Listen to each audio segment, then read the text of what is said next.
All right, all right. Welcome to week two. No, welcome to video two, game week one outcomes. That's what we're going to talk about today. My name's Drew. I am FPL Furious, and welcome to my video. Um, I've had a good week. Been quite lovely, really. 62 points I smashed out. Perfectly happy with that, seeing as I wasn't playing any benches or bench boosts or cards or chips or anything. Looking at the midterm strategy. So was hoping to get around 60, 65 points, and there you go, got exactly that. When I'm playing the game, I kind of like to see 6 or 7 returns from the 12 players on the pitch, obviously captain counting as 2. And I got 6 returns across my team. So yeah, not too bad at all. Sanchez did really nicely. Got the same amount of points as Cucurella. Cucurella looked great eye test wise, but didn't get any more points than Sanchez. And for a million quid less, I'm really pleased I got Sanchez. Sure, Cucurella will kick off at some point, but I think Sanchez is just going to tick along, part of a quality defence. I think he's the best value pick from the Chelsea back line. Pedro Porro, clean sheet for Spurs. Not exactly what I expected, but very happy. Oh, I kind of did expect it against Burnley, to be fair, but perfectly happy with that. Thank you, Pedro Porro. Good job, well done, mate. Tarkowski and Milenkovic. We'll talk about them in a minute or two. This is looking at the good results first, and we'll talk about what went wrong in a second. Really perfectly happy with Mo Salah. The guy is it's a little bit trite at the minute, but he is inevitable. We all thought he was going to just bail out and not do anything for the first game of the season, and then he pops up right at the end with a nice little with a goal. And I will take that all day long. Reinders, my favourite player of the week. I think a lot of people's favourite player of the week. Did great, got the returns, showed himself as a quality piece of a quality squad against not great opposition. I get it. But yeah, really, really pleased with what he did and the fact that I took that punt and brought him in. I think he'll be solid for the next 5 or 6 weeks until people start getting back with more minutes. I really imagine him playing alongside Rodri in the double pivot. I hate the term double pivot. I just don't. I get it, but I don't really believe in it. Just never enjoyed it as a term, but I think he will play in that. One solid picking up defender. I mean, Rodri can obviously play a ball as well, but one solid defensive guy like that, and one sort of more forward-thinking guy like Reinders. And then the other one to get points was Anderson, who I just think is going to be a season keeper. He'll just sit there all day long, getting me points. He'll never get 15, 20. Well, he might, but he's not often going to get 15, 20 points. But he'll get 4, 5, 6, 7, 8 pointers week in, week out. I really think I'm just going to play him every single game. There was supposed to be some rotation in there with Raul and stuff. But yeah, I just can't see it happening. Lovely little set and forget. I'm really pleased to have in the team. You notice this slide's called Furiosity ratings. This is going to be my weekly kind of update. There's a reason why I chose the name FPL Furious.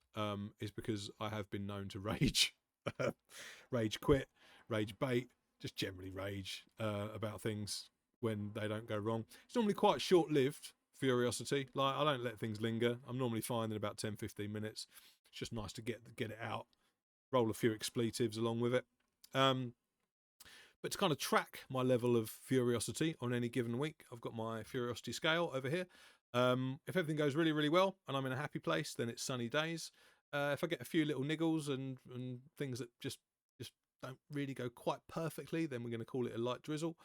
If there's a bit more stress than that and I'm agitated and irritated at the end of the week because something annoying's happened, then we're going to get thunderstorm. That quickly upgrades to a tsunami if 2 or 3 of those things happen. And then if I get an 11-pointer or whatever it is, then we're going to be facing a global cataclysm. Chances are you're probably not going to hear from me that week because the world has ended, or at least it has in my head. So this week, though, we're looking at a light drizzle. Really, really quite pleased with things. Like I said, 6 players returning, a couple of those quite nicely. A few blanks and a few bits and pieces that I would have liked not to have happened. One of those was the Everton Leeds penalty. So a little bit behind the scenes here. I did record this once already, but I forgot to set up my mic on the new OBS. setup that I've got, so I just didn't record anything. So I've been through all this, and it never works twice. It never works quite as well the second time round. I like to be a bit more fluid. So I'll probably try and think of things that I said before and try and repeat them, and that's just going to make things a little bit stilted on this, but deal with it. Sorry. Everton Leeds penalty. I think you can argue flip flop on who was right and who was wrong on this one. I personally don't think it should have been a penalty. Just on the raw thing of it, I think Czarkowski is cheeky. I think he knows what he's doing. I don't necessarily think it's enough to say it should definitely be a penalty. But at the same time, can totally see why the ref called it. And it's one of those situations where once that's been called, it is never going to be rescinded. It's just not. And I think that's fine. It's fine. Things happen. You can't get every decision perfect. I don't think it was particularly. It wasn't like a blatant error in any way, shape, and form. And let's face it, that's the rules for VAR, right?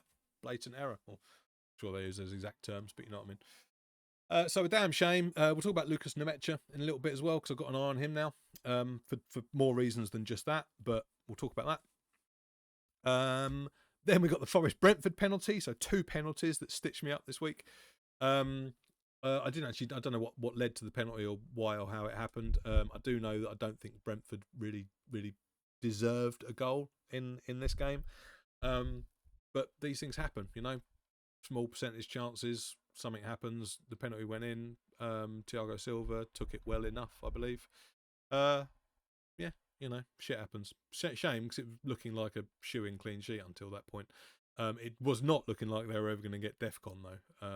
Again, I think that's more to do with the way Brentford played than the lack of quality in that defence. I mean, Milenkovic literally would have probably had to clear up every single attacking move that Brentford made in order to get his DEFCON points and do it all himself, which is obviously never going to happen when you've got guys like Murillo, Williams and Aina around you. Villa blank.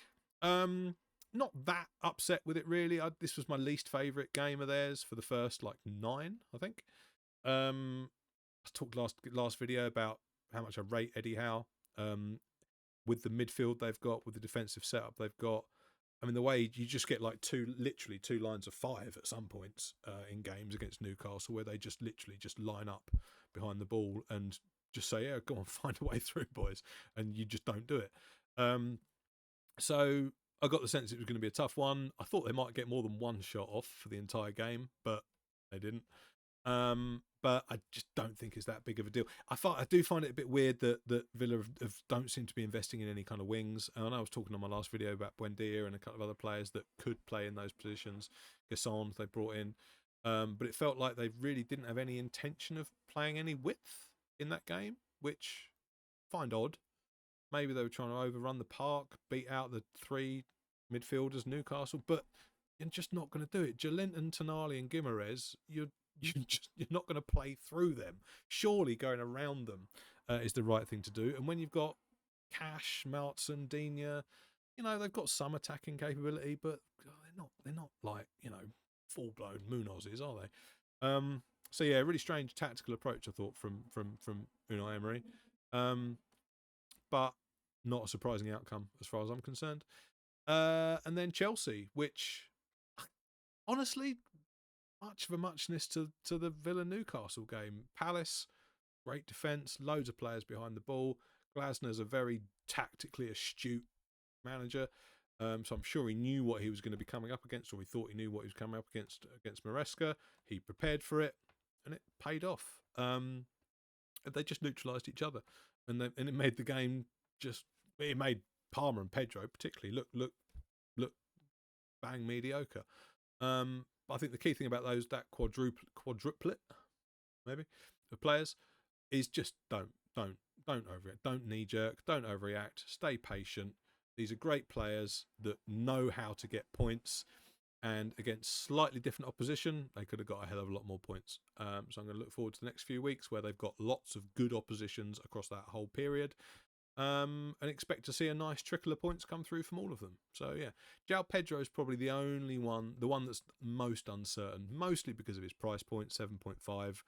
There's some options, and he's the lower priced of most of them. Rodgers, again, if I save $500,000 on Rodgers, Not really sure what I'm going to do with that money. If I save some money on Pedro, then yeah, I could probably take $1 million to $1.5 million off him and still have a decent forward to play. Or I could do something with Raul as well, which we'll talk about a little bit later. But yeah, overall, like Drizzle, pretty happy. I'd go out in that weather. I'd walk the dog in that.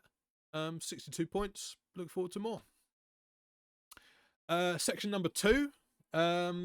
As far as the plan goes, should be doing something similar to this every week. We're looking at enemies of the people. So the people that were threatening to me. So this is my live FPL threat chart on the left-hand side there. This shows the players that you can't have everyone. You will never own everyone, everyone. These are the players that did the most damage to me over the course of the week. And then Spotlight is just some other players that I think are worth calling out, either ones that did much worse than was expected or did some things that were particularly good but didn't necessarily come out on the threats table themselves.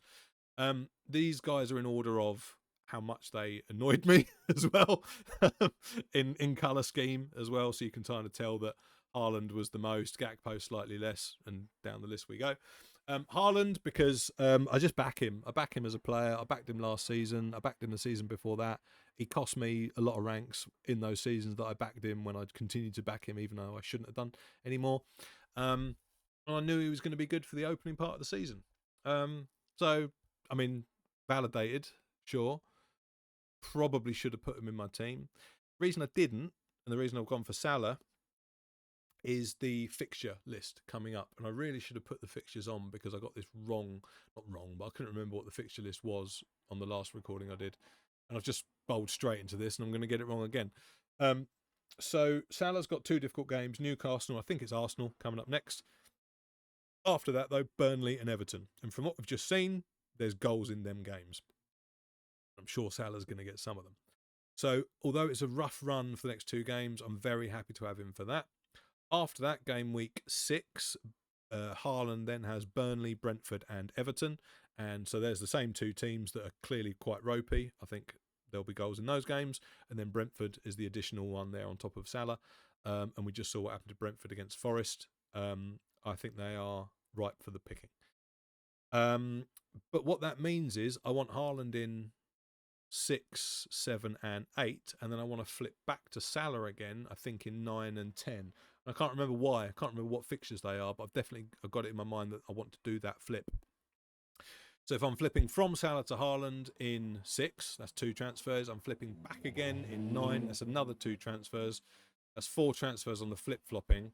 I can't afford to have another 2 transfers to bring Haaland in now and ditch Salah for these 2 games. So I'm going to stick with Salah. He is the GOAT for a reason. And we're just going to hope that Haaland doesn't do too much damage in that period. But I was very annoyed that he did so well. Not surprised, but annoyed. And kind of wish I had him, if I'm honest. Gakpo, similar sort of story, really. I was £500,000 short of having Gakpo. If I could have afforded him, and I would have afforded him if we thought Rodgers was injured. We found out Rodgers wasn't injured. We thought he was going to start, and it meant that I didn't really have to worry about that extra $500,000, which I don't know where I would have taken it from, to be honest, in the end. Might have gone Reinders to Dewsbury Hall, and that would have been ugly. So very pleased I didn't do that, but irritated that Gakpo did well, and he was kind of high up on my list, on my wish list going into game 1. And he just, again, validated that he was a good choice for that wish list, really. So, yeah, bit of a shame I didn't have him. Kudus was the 3rd one on the hot list, wish list, that I didn't go with in the end. Again, trying to find the money. £1 million over Reinders or Anderson. I figured the value from those 2 was going to be as good as Kudus. But he did look good. I thought he was going to be a bit more profligate than he was. But a nice goal on that and an assist, I think he got. Nice returns, good outcome, fair play, Kudus. He's definitely on the watch list. I'm pretty sure I'll have him in at some point. Unless I decide to go for the other side, which we'll talk about in a few minutes. But yeah, fair play, Kudus. Well done, mate. Cucurella, not so bothered about this one. As I said, Sanchez got 8 points. Cucurella got 8 points. Sanchez is £1 million less. I know where the value is in that equation.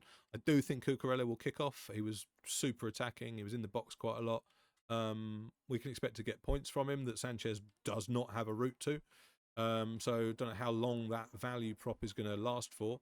But for the moment, happy with the decision I made to go with Sanchez, despite being super impressed and pleased for Cucurella's work ethic and effort and outcome. 8 Nori. Don't think anyone expected him to play left centre back, but he did, and he did well at it. I think that might affect Defcons going forwards. He won't play there very often. Obviously, when Guardiola's in, I'm sure he won't play in that position. And I don't think he'll get quite as many Defcons as he does on the sort of wing back left. But great result. He was on the cusp. He was on the edge of the radar for me. I don't really feel like I've missed out too much, but well worth noting the way he played and what he did, and the fact that I think he's again has a worthy spot on everybody's watch list. Probably the best 6 mil defender, in my opinion. The Pep Roulette element is the only thing that puts me off him a little bit there. I would definitely prefer him over Cucurella. By the looks of things, I'd prefer him over Van Dijk as well. Although we got the Defcons, I thought they looked frail. I don't think they'll get as many clean sheets as we'd like over the course of the season. Improve when Gravenberch is back, probably, but willing to let that happen. 8 Nori is probably the top of my 6.0 watch list. Not that I expect to have any at any point, really. Ekatike was super impressive, wasn't he good? But Isak on the horizon, just don't know. If the Isak thing goes away, blows over, then I think he's a good shout. Worth every penny of his money. If Isak comes in, just too much minutes risks. I mean, having a £220 million worth of number 9s in your squad is bonkers, frankly. If I was Ekatike and Liverpool bought Isak, I'd be pissed off. I think Isak's going to turn up pissed off. I think he's going to have to, by the time he gets there, Ekatike is going to have found a spot at the front and deserve his spot at the front. I think Isak's going to have to fight against it.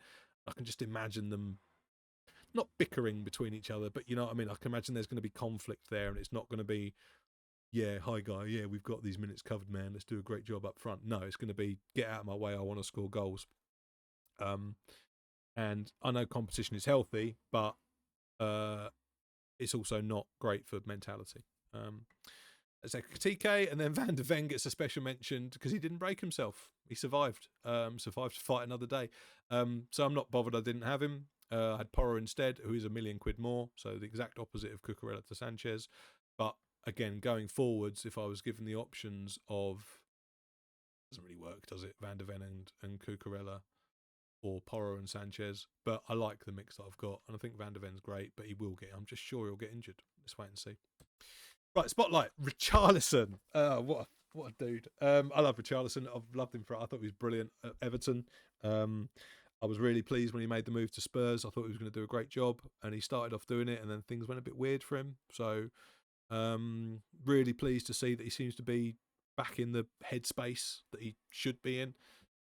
Playing good football, to get a worldie like he did on the second one, followed or preceded by the kind of cool, calm, collected, clinical finish of the first one. It's exactly what you want to see a player do, and you know he can do it. He's played number 9 for Brazil. He was in a World Cup, right? He played number 9 for Brazil in a World Cup. That's not a player that deserves all of the nonsense that he's had over the last couple of years, and the criticism that he's had as well. Like, people really slate him and slate him hard, and I just think it's obnoxious, and it's rude, and it's unfair, and it's not appreciating or respecting the fact that there's shit going on in people's lives that affect them, and that shit takes precedence over any job, game, football, no matter how much you're paid. So yeah, just cast iron delighted that he came back and has had a blinder, and I hope he gets to keep his spot in the team. It does mean that Solanke is probably less of an option, and Richarlison is less of an option, because I'm not talking about FPL picks, by the way. I don't think I'm going to have either in here, unless we see Richarlison play off the left, which we do know he can do, because he did that. Him and DCL for Everton were great back in the day when they actually played like that. So we know he can do that again. I don't think Johnson belongs on the left. I don't think Johnson's necessarily a Thomas Frank type player. And I think Kudus on the right is going to just get more and more solid. I mean, as long as he keeps up the momentum, doesn't doesn't go on some kind of ego trip or something, which I get the feeling might be possible with Kudus. Then Richarlison off the left, I think is a good shout, and I think something we could probably expect to see. Solanke being a bit more hold up in the middle, linking the play together, and then having Kudus coming up the right, and then being a bit more creative, and then Richarlison coming in and doing some sort of inside forward type finishing manoeuvres. I can see that happening, and I think he'll do it well. So yeah, best of luck to him. I hope he smashes it. I hope he gets loads of points and returns. Whether he'll find his way into my FPL team, we'll wait and see how that left side thing plays out. Frimpong Kirkes, 59 minutes and 44 seconds. If they'd have just walked that little bit slower, a lot of people would have had a lot more points. Not me, because I didn't think I wanted them in the first place. But and it definitely wasn't to be expected. I don't think Frimpong or Slot or anybody had any idea that Frimpong would be coming off on the 59th minute. That was not the intention of the game, but you feel something in your leg, you want to be a bit careful. Makes sense to me. I'm happy it happened because it saved me a load of threat points. Not happy he got a twinge, obviously.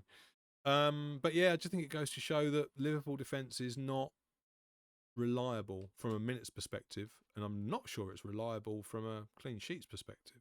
So yeah, see how they go, but don't think I'll ever be getting them in my team. Verts, similar bag really. I think that phrase "assisting the assister" seems to be what Wirtz is going to be all about.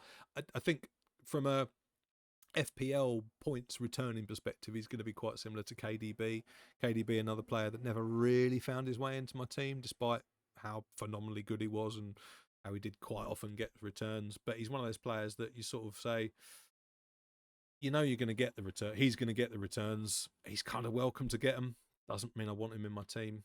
Again, one game, tiny sample size to go on. We'll see how it plays out over the next few weeks. But my immediate thought is, nah, it's fine. Don't worry about it. Bruno didn't do the things that everyone thought he was going to do.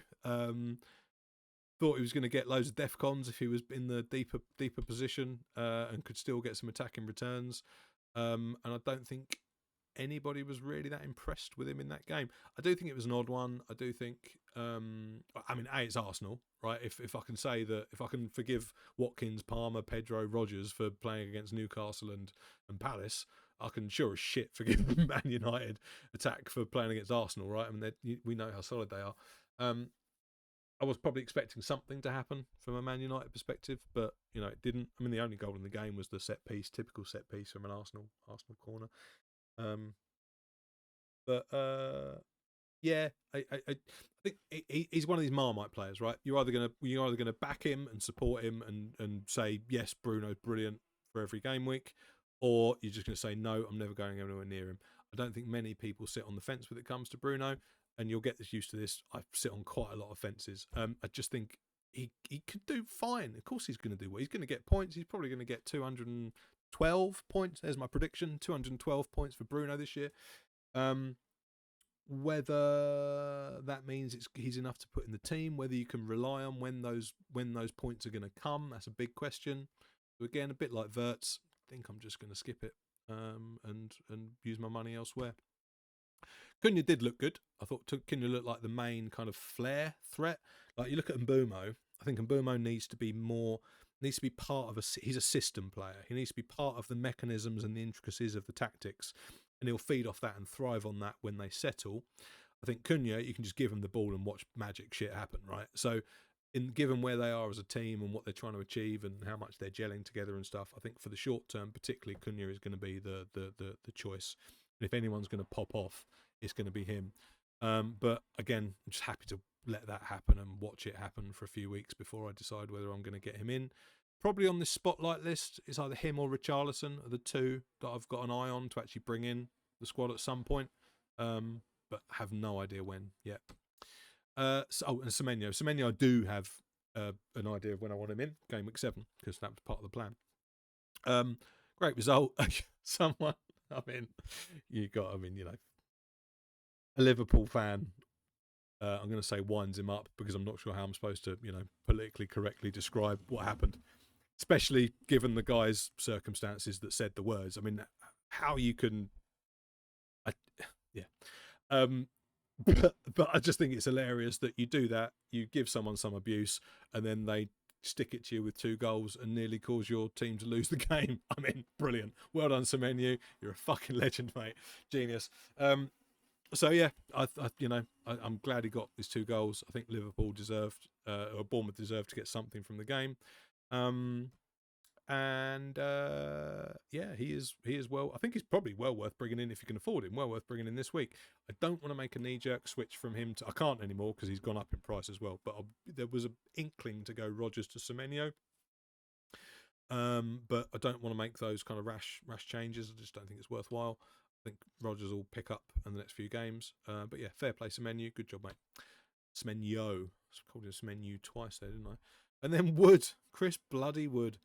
2 goals, looked just threatening whenever he got anywhere near through or running on goal. He is just a quality finisher. You can't knock it, really. Do I regret not having him slightly? Did I ever really think about getting him in? No, I really didn't. He was a cast off as far as I'm concerned. And do I think I'm going to get him going forwards? Honestly, probably not. I prefer Mateta once a couple of those shittier Palace fixtures get gone. And I'm pretty sure I'm going to go the Mateta route over João Pedro if I ever decide to get rid of João Pedro. So yeah, but fair play to him. Can't knock it. 2 goals, legend. Is that the end of that? Yeah, it is. Oh, so the only other... Oh, no, I'm going to talk about him on this one, aren't I? So the plan of action, as we talked about last week, is nice, easy, roll the transfer, bench Porro, play Richards. And that is exactly what I'm going to do. Where do I think things could go wrong this week? I do think Forest are going to struggle to keep a clean sheet against Palace. I know Palace didn't do it against Chelsea. But this one's at home. Was that Palace at home? I don't know actually where they played last. No, it was Palace. Palace was away to Chelsea, wasn't it? So yeah, I think that's a threat for Milenkovic, but he's got some attacking threat. I'm not going to worry too much about that one. Probably would still rather play him to Palace than Porro to Man City. Araujo didn't play, so Adam Smith played instead, which was a little bit upsetting because I was really hoping I was going to be able to play Araujo this week or game week 2. I just don't think I can trust that now that Adam Smith played. Hopefully he'll find some minutes as the season progresses. I can understand why you'd want a slightly more solid, reliable leadership, mature pick in Smith for that kind of first game, especially when you've lost Zabani, Heisen, Kirkes, Kepa, all that lot. Yeah, shame about Araujo, but I think that's the defensive lineup. I think Tarkowski will do better against Brighton. They'll be at home. What the atmosphere is going to be like in that new Everton stadium, God only knows. I can imagine they'll be baying for some blood after that display at Leeds. But Tarkowski is Tarkowski. He is a beast. If he wasn't just a little bit of a cheeky bastard as well, he wouldn't have got that penalty against him and they would have got a clean sheet. So yeah, happy to run with that one. Palmer at West Ham. I've got Salah here as my captain. I'm pretty sure it's going to go on Palmer against West Ham. I think they're a very different breed, different kettle of fish. They're a different team. They're not Palace. They're nowhere near Palace. I don't understand Graham Potter as a manager. I don't think he's been backed by West Ham enough. I don't know other players that they've got, but having Diouf as kind of your landmark signing for the year, like what I don't get it. Where's the money going, or where is the money? Is there any money? I don't even know. So I just don't rate West Ham at all. Hence why I didn't go with things like Wan-Bissaka and Bowen and Fulkrug. And I think Chelsea are going to put them to the sword, even though it is an away game. I think they're going to be up for it after that Palace game. They got a bit of a slating from different places. I think Ratlad Palmer is going to kick off about that. It's just the attitude of the kid. I love it. It's brilliant. It is egocentric. It is disgracefully arrogant, but also beautiful. Do it, love it, keep it up. But you got to do the things to show it, to show you deserve to be it. So hopefully he does, and I'm going to back him to do it. Salah, I don't expect that much against Newcastle, but like we keep saying, he is inevitable. I'm sure he'll get something, and that'll be good enough for me if I'm not captaining him. I can't afford the transfers, or well, I'm not going to take a hit to bring Haaland in. That's for sure in week 2. So so having only one transfer, can't make that move without taking a hit. So not gonna. Reinders, see what happens. Think he's going to be great. Can expect him getting some kind of return again. Rodgers and Watkins against Brentford. Brentford again, very different beast to Newcastle. I think they will find it a lot easier to have a lot more attacking threat in that game. So no stress about changing those guys there. Anderson, like I said earlier on, set and forget. He's going to sit there, tick over, season long. I don't even see myself subbing him, really. And that's the one question that I do have about the change of the plan going forwards is if I'm not subbing Anderson and Reinders is as solid as he looks like he might be, do I need Raul on the bench? And if I don't need Raul on the bench, what am I going to do about that, and what am I going to do with that money? And that is where we come to João Pedro, because that is probably what I'm going to do with the Raul money if I decide to make a change there, and get a few more quid in my pocket to do something interesting with João Pedro. Again, what that's going to be, I don't know. I think I like the idea of doing Raul down to Nemecha, actually.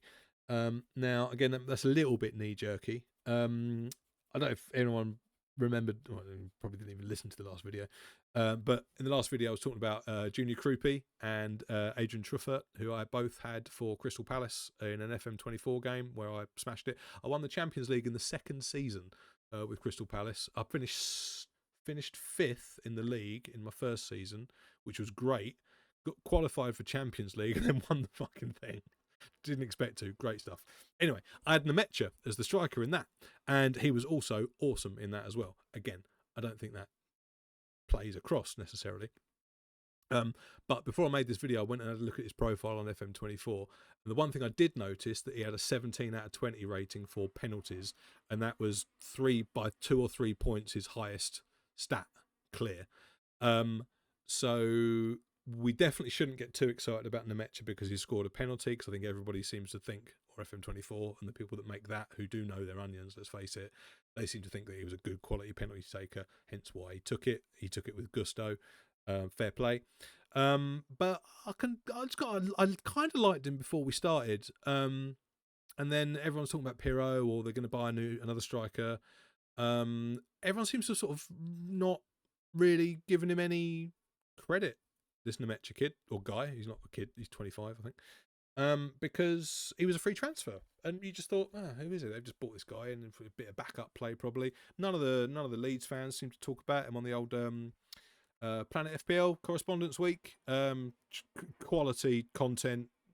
If you're going into any start of the season thinking you're going to be a serious FPL manager this year, and you're not watching Correspondence Week, then you're not going to be a serious FPL manager that year.